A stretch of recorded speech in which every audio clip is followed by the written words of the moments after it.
Hey everybody, it's Laura with Jot and Tittle Vintage Typewriters, and I decided to update one of my tutorial videos. This is a, excuse me, a 1967 Smith Corona Classic 12. This is not the original color. This has been repainted by us. We really love painting some of these that come in when the exterior is a little banged up, and the red is just, people love the red, and so we do the red ever so often. But I decided to update because this one is a really nice performing Classic 12. They're fairly common to find out there. I highly recommend the Classic 12. If you're just entering into the vintage typewriter world, this is an excellent one to get started with. One, they're fairly affordable compared to some of the other vintage typewriters out there. They're a great workhouse. So if you have little kids in your house, workhorse.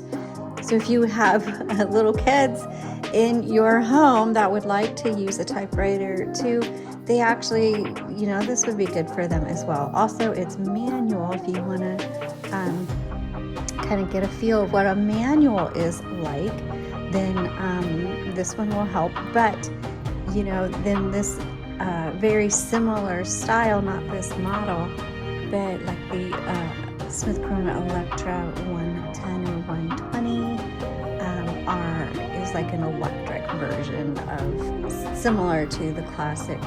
And these are they're just great typewriters to have. And again, they're affordable, they're good everyday machines, and they're always the ones I recommend for those kind of breaking into the vintage typewriter world. So let's go ahead and get started. And I know my videos aren't pretty, they're very utilitarian, but the purpose isn't to make the video pretty, but just to show you how to use the typewriter. So I have put the typewriter on a non-slip typewriter pad, which you can get on our shop. And this is one that we've designed and worked with a manufacturer on, and it just keeps, one, it protects your table and it keeps the typewriter from scooching, because as you're typing, especially, you know, when you go to the next line and your carriage is moving around, the typewriter has a tendency to kind of scooch around a bit. So these come in really handy. The other thing I'm using today is backing paper. I've designed backing paper, which is a thick stock, or a thicker paper.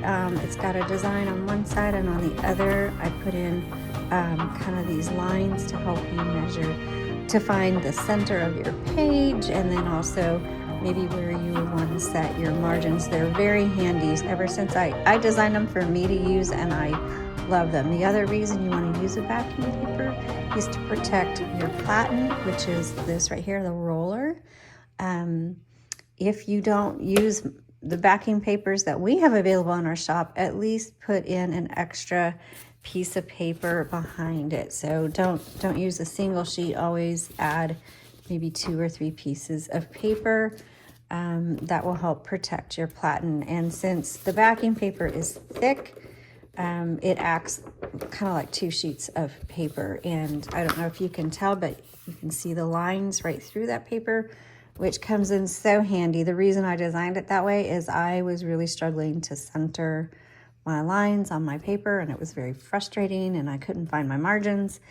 And so I looked up some old vintage typing books and found some suggestions, and then designed this paper, made it pretty on one side, which still has the basic lines for center and outer margins, center here, and then this side has more options for lines, and I love it. Anyway, I do recommend either getting backing paper or the non-slip pad, but right now we're going to go through how to use this typewriter.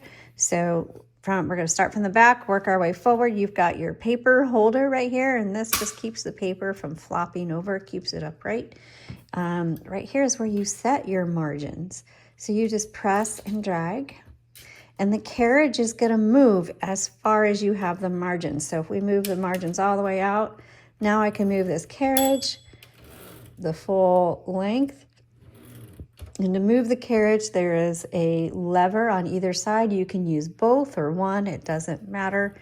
I will say it is common for these to break off, so more than likely yours may have one or both of these missing. If they're missing, there's a little piece of metal, and you could just, I have seen anything from pencils to pen caps to spoons taped to that metal thing, any metal piece, anything to create leverage.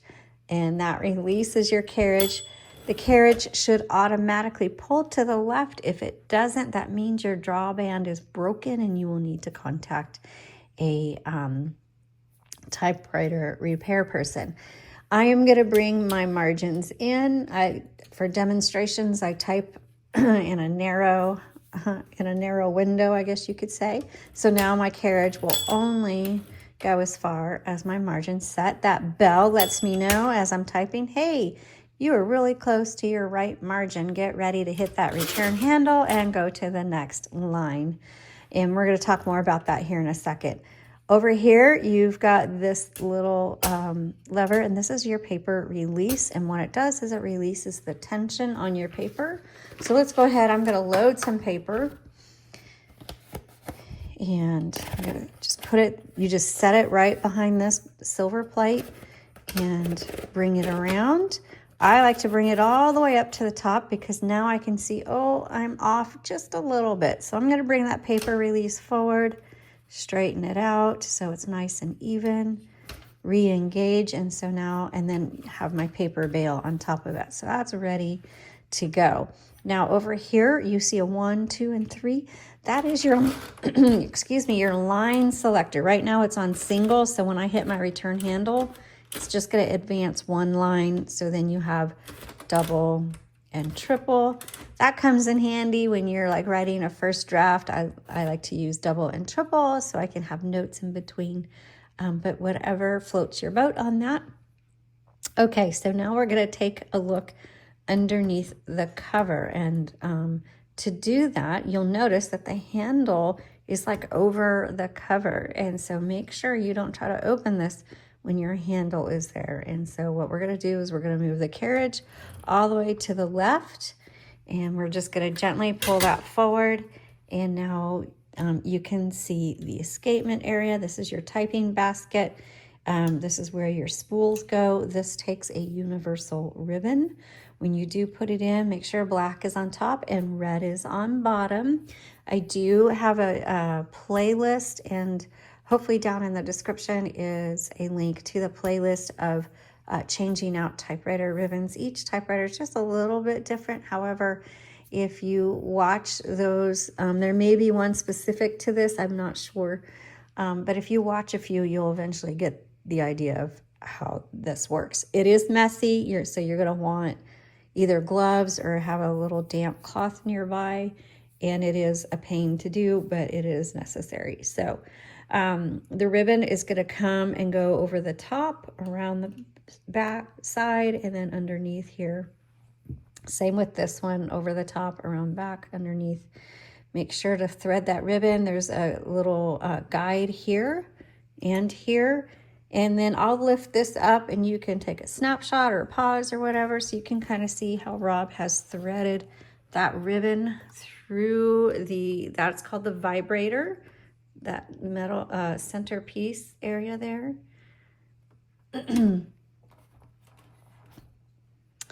And then so let's see, it's going this direction right now. So when you get to the end of the spool, it's not the end of the ink in the ribbon. So you want to reverse that. And this is your reversal manual right here. Yes, some ribbons will auto reverse. Ours do not. And so if it doesn't, then your manual reverses there. So when you get to the end of the spool, and how do you know if you get to the end of the spool? Well, you just need to be an aware typer. So you'll notice that either your ribbon's getting really tight, or the letters are getting really faint, and sometimes the typewriter will stop typing. So don't panic when your typewriter doesn't feel right or look right or something's not right. Just stop and try reversing the ribbon and see if that takes care of it. 9 times out of 10 it will. The other thing you want to check is down here. Here's your color selector. Right now it's on black. If you go all the way down, it's on red. And sometimes it'll get stuck in the middle. Sometimes it'll get bounced and it'll stuck in the middle. That is a stencil setting, and it's not going to imprint on that setting. It's just, it'll look like it's typing, but it's not. And the reason is, on the stencil setting, here's your vibrator. It's not lifting up the ribbon so that the type bars are not striking the ribbon. And so, you know, that's great to use for like, I don't know if they still make them or not. I think they do, but nobody really uses them. Those white out strips, you could put the stripped in there and strike the white out and it would cover the letter. But if you notice, if I engage it and put it on one of the colors, well, now this vibrator is going to lift up. So now it's lifting up the ribbon, and that type bar is striking the ribbon, and it's making an imprint. So those are just two things to look out for. Down here, you're going to see this is where your tabs are. So the middle one advances it to the tab, and I think I only have one set right now. Yeah, so I only have one set. Excuse me. So if you want to clear that, just hit clear, and there you go. It's clear. And to set, just hit set. Oh, that wasn't very far at all. Set. There we go. And we'll clear that. Now, for example, and I already cleared it. When I got this typewriter out, there was a tab literally set like on every single space. So if you get that, you get a typewriter where there is a tab set like every space. That's really annoying. What you can do is you just hold down the clear, release the carriage like that, and that will clear all the tabs. So I want to go to the middle. I see my middle line in here, and I'm going to set a tab, and now I've got my tab set. Okay, that's how you do that. Down here, you'll see an LMH. This is just a tension selector, and it just determines how hard these type bars are going to strike your paper. And everybody's a little bit different because also it determines how hard you hit your keys. My husband has a very heavy hand when he's typing. It feels like he's like typing through the floor. You know, it's just like, do you have to hit the keys so hard? But that's how he types. I have a very light hand, and so I would want a different setting on that. On the Classic 12, there is a half space option, a regular space, and a power space. And this one has the 12, there's a Classic 10 and there's a Classic 12, and that has to do with the carriage length. This is a 12-inch carriage. The Classic 10 is a 10-inch carriage. So that is the basics of how to use. Oh, there's a few more things I need to go over. This is it happens when you're typing, you'll hit like 2 at once or 3, and they'll get stuck. This is supposed to release them if you do this. But yes, as I've seen, a lot of times it doesn't work. Sometimes it does. But if that happens, you start with the one that's closest to you. Don't push them all down at once. You'll bend the bars, and just tap one bar at a time. Okay, and then they'll come back down. You have a margin release. So we talked about that margin, and I said we would come back to it. Let me reset that margin. Maybe I talked about that somewhere else. I don't remember. So let's test our margin release. Okay, so now it's stopped on me because I'm at the end of my margin, but I'm in the middle of my word. So MR right here means margin release. I'm going to press that, and that works. And then I also have a backspace right here, this arrow, and you can backspace because you will make mistakes. Now the backspace is not a delete button. It's not going to erase anything, but you can either type over or you can X out. So a lot of times what happens if I make a mistake, if it's not a one that could be easily covered by typing over, I'll just X out the word. Oops, margin release. And then just retype it again. So part of typing is embracing your mistakes. It's a really great lesson in life, I think. Anyway, I hope you enjoyed this tutorial video and found it helpful. Thanks for watching. I'll see you next time.